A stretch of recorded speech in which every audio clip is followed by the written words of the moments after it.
जय श्री राम मेरे प्यारे साथियों, आप सभी का फिर से एक बार हमारे चैनल प्राचीन स्टडी में हार्दिक स्वागत है।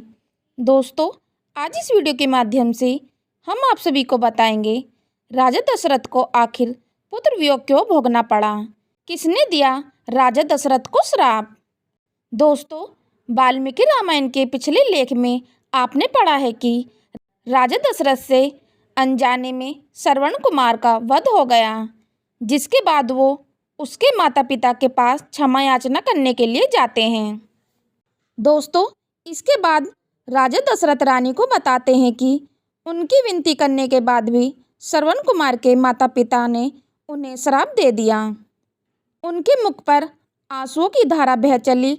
वे शोक से मूर्छित होकर दीर्घ निश्वासन करने लगे। मैं हाथ जोड़े उनके सामने खड़ा था। उस समय उन महातेजस्विनी मुनि ने मुझसे कहा, यदि आप अपना पाप कर्म तुम सब यहाँ आकर न बताते तो शीघ्र ही तुम्हारे मस्तक के सैकड़ों हजारों टुकड़े हो जाते। यदि क्षत्रिय जानबूझकर किसी वानप्रस्थी का वध कर डाले तो वह ब्रजधारी इंद्र ही क्यों ना हो, वहाँ उसे अपने स्थान से भ्रष्ट कर देता है। तपस्या में लगे हुए वैसे ब्रह्मवादी मुनि पर जानबूझकर शस्त्र का प्रहार करने वाले पुरुष के मस्तक के 7 टुकड़े हो जाते हैं।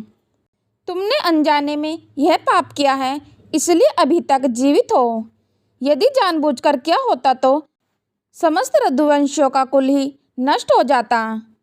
अकेले तुम्हारी तो बात ही क्या है।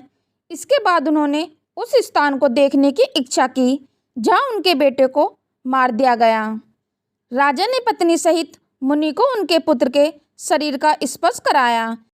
वे दोनों तपस्वी अपने उस पुत्र का स्पर्श करके उसके अत्यंत निकट जाकर उसके शरीर पर गिर पड़े। तत्पश्चात अपनी पत्नी के साथ पुत्र को जला अंजलि देने के कार्य में प्रवृत्त हुए।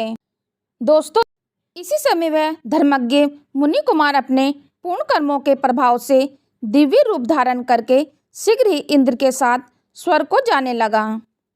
इंद्र सहित उस तपस्वी ने अपने दोनों बूढ़े माता पिता को एक मुहूर्त तक आश्वासन देते हुए उनसे बातचीत की। फिर वे अपने पिता से बोले, मैं आप दोनों की सेवा से महान स्थान को प्राप्त हुआ हूँ। अब आप लोग भी शीघ्र ही मेरे पास आ जाइए।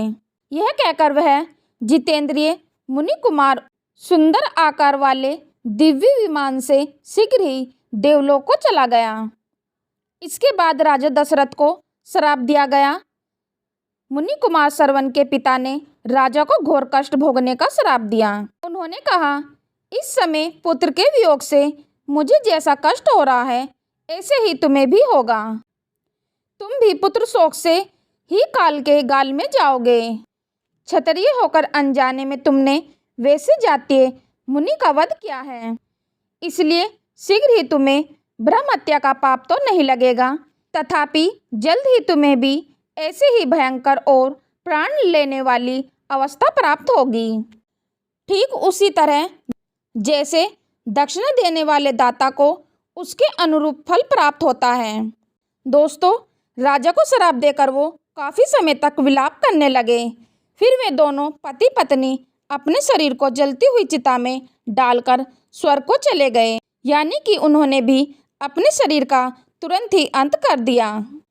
धन्यवाद दोस्तों, आज की वीडियो में बस इतना ही।